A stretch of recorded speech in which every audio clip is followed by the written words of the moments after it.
தாவேகா பொதுச் செயலர் ஆதவ் அர்ஜுனா தன்னை பற்றி உண்மைக்கு மாறான கருத்தை கூறியிருப்பதாக நடிகர் ரஜினிகாந்த் கூறியுள்ளார். திமுக மிரட்டியதால் தான் அரசியல் கட்சி தொடங்கும் முடிவை ரஜினி கைவிட்டார் என்று ஆதவ் அர்ஜுனா சில நாட்களுக்கு முன்பு பேசியதற்கு மறுப்பு தெரிவித்து ரஜினி அறிக்கை வெளியிட்டுள்ளார். தன்னை பற்றிய ஆதவ் அர்ஜுனாவின் அவதூறு கருத்தை கண்டித்ததற்காக எதிர்க்கட்சித் தலைவர் எடப்பாடி பழனிசாமி, தமிழக சட்ட அமைச்சர் ரகுபதி, பாஜக மாநில தலைவர் நயினார் நாகேந்திரன், தொல் திருமாவளவன், அன்புமணி ராமதாஸ் உள்ளிட்ட அரசியல் தலைவர்கள், திரைத்துறை பிரபலங்கள் மற்றும் பத்திரிகையாளர்களுக்கு நன்றி தெரிவித்துக் கொள்வதாக ரஜினி கூறியுள்ளார். காலம் பேசாது காத்திருந்து பதில் சொல்லும் என்ற முத்தாய்ப்பு வாசகத்தோடு தனது அறிக்கையை நிறைவு செய்துள்ளார்.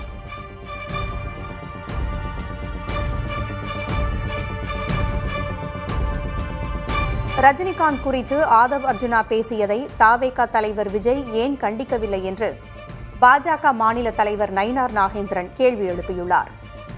மதுரையில் செய்தியாளர்களை சந்தித்த அவர், ரஜினிகாந்த் நடிகர் மட்டுமல்ல, சிறந்த ஆன்மீகவாதி. அவரை ஆதவ் அர்ஜுனா விமர்சித்தது வருந்தத்தக்க செயல் என்றார். தாவேகான்னு சொன்னதுனால ஆதவ் அர்ஜுன், தமிழக வெற்றி கழகத்தில் இருக்கக்கூடிய ஆதவ் அர்ஜுன், நமது மதிப்புக்குரிய திரையுலகினுடைய முடிசூடா மன்னனாக இருக்கக்கூடிய மதிப்புக்குரிய ரஜினிகாந்த் அவர்கள், அவர் நடிப்பினுடைய இமயம் மட்டுமல்ல, மிக சிறந்த ஆன்மீகவாதி. எல்லா இனம், எல்லா மொழி, எல்லாத்தையும் கடந்து ஒரு மிகப்பெரிய ஒரு தலைவராக, எல்லோரையும் நேசிக்கக்கூடிய, இன்னும் சொல்லப்போனால் ஒரு சாதாரண மனிதனாக, ஒரு சித்த புருஷராக வாழ்ந்து கொண்டிருக்கின்ற நமது ரஜினிகாந்த் அவர்களை விமர்சனம் செய்திருப்பது உண்மையிலேயே வருந்தத்தக்கது, வேடிக்கையானது மட்டும் இல்லை. நான் என்ன நினைக்கிறேன்னா, இது அந்த கட்சியினுடைய தலைவர் ஏன் கண்டிக்கல? இப்போதுள்ள தேசிய ஜனநாயக கூட்டணியால் திமுகவை வீழ்த்த முடியாது என்பதாலேயே தாவேகாவை தங்கள் அணிக்கு கொண்டுவர பாஜக முயற்சிக்கிறது என்று மார்க்சிஸ்ட் கம்யூனிஸ்ட் கட்சியின் மாநில செயலாளர் சண்முகம் கூறினார். ஒருவேளை விஜய் அந்த கூட்டணியில் இணைந்தால் அவரது அரசியல் வாழ்க்கை அஸ்தமனமாகிவிடும் என்றும் எச்சரித்துள்ளார்.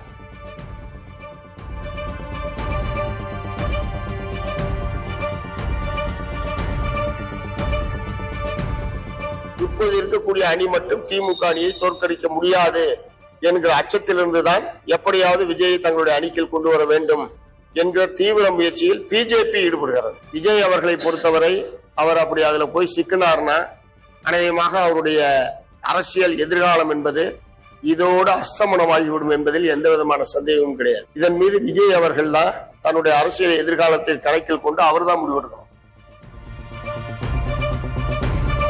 அதிமுகவை அழித்த வரலாற்று பெருமை எடப்பாடி பழனிசாமி, உதயகுமாரையே சேரும் என முன்னாள் முதல்வர் ஓ பன்னீர்செல்வம் விமர்சித்துள்ளார். கோவில்பட்டியில் நடைபெற்ற திமுக நிர்வாகிகள் ஆலோசனை கூட்டத்தில் பேசிய அவர், எடப்பாடி பழனிசாமியும் முன்னாள் அமைச்சர் உதயகுமாரும் அதிமுகவை குழி தோண்டி புதைத்து விட்டதாக தெரிவித்தார்.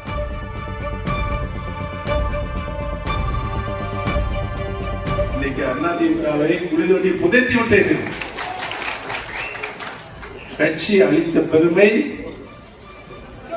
வரலாற்றில் பழனிசாமி, உதயகுமாரே சார் என்று இந்த கூட்டத்தின் மூலமாக தெரிவித்துக் கொள்ள.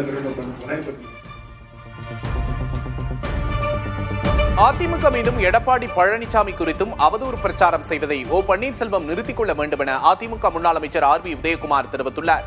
ஓ பன்னீர்செல்வத்தின் விமர்சனத்துக்கு பதிலடியாக வெளியிட்டுள்ள வீடியோவில் இவ்வாறு அவர் எச்சரித்துள்ளார்.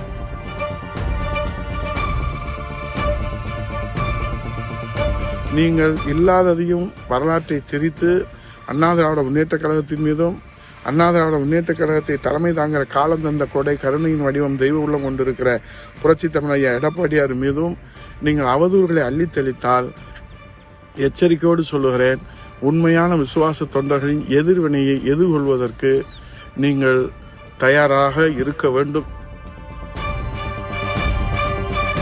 திமுகவை வீட்டுக்கு அனுப்புவதே தங்கள் கூட்டணியின் ஒற்றை இலக்கு என்று பாஜக முன்னாள் மாநில தலைவர் டாக்டர் தமிழிசை சவுந்தரராஜன் தெரிவித்துள்ளார்.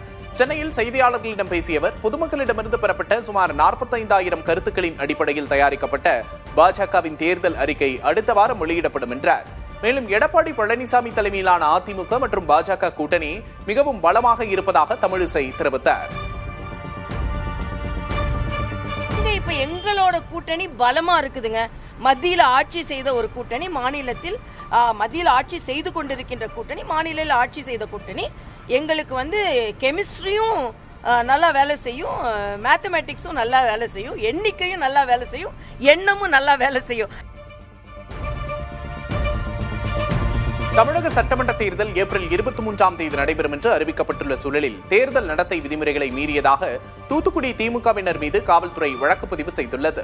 ஸ்ரீவைகுண்டம் அருகே கருங்குளத்தில் முன்னாள் முதல்வர் ஓ பன்னீர்செல்வம் பங்கேற்ற பரப்புரை கூட்டத்திற்காக திருநெல்வேலி திருச்செந்தூர் சாலையின் இருபுறமும் ஏராளமான திமுக கொடிகள் நடப்பட்டிருந்தன. பொது இடங்களில் அனுமதியின்றி கட்சி கொடிக்கம்பங்கள் வைக்கப்பட்டதை அடுத்து செய்தங்கநல்லூர் காவல்துறையினர் கருங்குளம் வடக்கு ஒன்றிய திமுக செயலாளர் ராமசாமி மீது வழக்கு பதிவு செய்திருக்கிறார்கள்.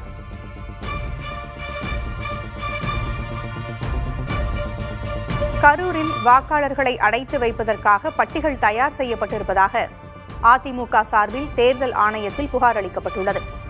இது தொடர்பாக செய்தியாளர்களை சந்தித்த அதிமுக எம்பி இன்பதுரை, கடந்த ஈரோடு கிழக்கு இடைத்தேர்தலின் போதும் வாக்காளர்களை தினமும் காலை முதல் மாலை வரை ஒரே இடத்தில் அடைத்து வைத்து டீ, காஃபி, நொறுக்கு தீனிகள், உணவு மற்றும் சிறப்பு கவனிப்புகள் வழங்கப்பட்டதாக குற்றஞ்சாட்டினார். அந்த பட்டிகள் இப்போது பரிணாம வளர்ச்சியடைந்து கரூரில் பல இடங்களில் பட்டா நிலங்களில் அமைக்கப்பட்டிருப்பதாக கூறினார். கரூர் சட்டமன்ற தொகுதியில் இதுபோன்று அடைப்பு ஏற்கனவே நம்ம பலமுறை கடந்த தேர்தலையும் சொன்னோம், ஈரோடு இடைத்தேர்தலையும் சொன்னோம், இது போன்ற பட்டிகள் உருவாக்கப்பட்டிருந்து இப்போ இது பட்டியோட பரிணாம வளர்ச்சி. முதல்ல ஒரு சின்ன கொட்டகை, அப்புறம் வந்து சாமியானா, இப்போ வந்து ஷெட்டு போட்டிருக்காங்க. இதே மாதிரி ஷெட்டு தொகுதி முழுக்க அமைக்கப்பட்டிருக்கிறது. இதுல அந்த தெருவில் உள்ள வாக்காளர்களை அடைத்து வைத்து அவங்களுக்கு டீ, பிஸ்கட், காபி, ஸ்நாக்ஸ் உள்ளிட்ட பலவித கவனிப்புகளை கவனித்து வாக்காளர்களை கவர்றதுக்காக புதிய யுக்தி அறிமுகப்படுத்தப்பட்டிருக்கு. இதுனா எப்படி நேர்மையான தேர்தலா இருக்கும்? கரூரில் வாக்காளர்களை அடைத்து வைக்க பட்டிகள் அமைக்கப்பட்டிருப்பதாக அதிமுக புகார் அளித்துள்ள நிலையில் திமுக அமைப்பு செயலர் RS பாரதி அதை கற்பனையான குற்றச்சாட்டு என்று மறுத்துள்ளார். இது தொடர்பாக செய்தியாளர்களிடம் பேசிய அவர், அதிமுகவினர் தேர்தல் தோல்விக்கான காரணங்களை தேடி அலைய ஆரம்பித்து விட்டனர் என்று கூறினார்.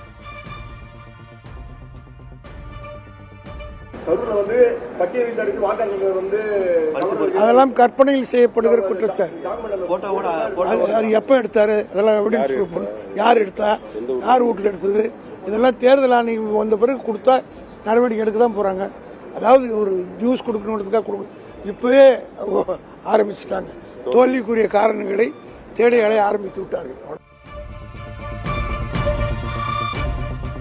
தமிழ்நாடு முழுவதும் தேசிய ஜனநாயக கூட்டணி கட்சியினர் கண்டன ஆர்ப்பாட்டத்தில் ஈடுபட்டனர். அதன்படி சென்னையில் எடப்பாடி பழனிசாமி, மதுரையில் நயினார் நாகேந்திரன், கடலூரில் அன்புமணி, தஞ்சையில் டிடிவி தினகரன் ஆகியோர் தலைமையில் கண்டன ஆர்ப்பாட்டம் நடைபெற்றது. அதில் சட்டம் ஒழுங்கை பேணவும், பெண்கள் பாதுகாப்பை வலியுறுத்தியும் முழக்கங்கள் எழுப்பப்பட்டன. மேலும் பாலியல் வன்கொடுமைகள் தொடர்வதோடு போதைப் பொருட்கள் புழக்கம் அதிகரித்து வருவதை கண்டித்தும் போராட்டத்தில் ஈடுபட்டோர் முழக்கமிட்டனர். தேர்தல் தேதி அறிவிக்கப்பட்ட பிறகு அதிமுக, பாஜக, பாமக, அமமுக உள்ளிட்ட கூட்டணி கட்சிகள் இணைந்து ஆர்ப்பாட்டத்தில் ஈடுபட்டது குறிப்பிடத்தக்கது.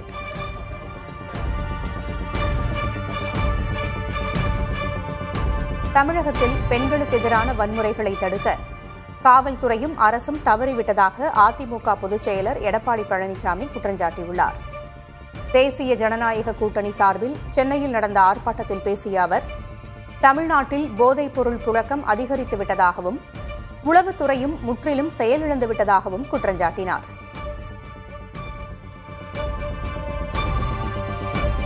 திராவிட முன்னேற்ற கழகம் எப்பொழுது ஆட்சியில் அமர்ந்ததோ அன்று முதல் இன்று வரை எங்கே பார்த்தாலும் கஞ்சா விற்பனை, போதைப் பொருள் விற்பனை, கள்ளச்சாராய விற்பனை, இப்படி தமிழகம் முழுவதும் சர்வசாதாரணமாக கிராமத்தில் இருந்து நகரம் வரை போதை நடமாட்டம் அதிகரித்து விட்டது.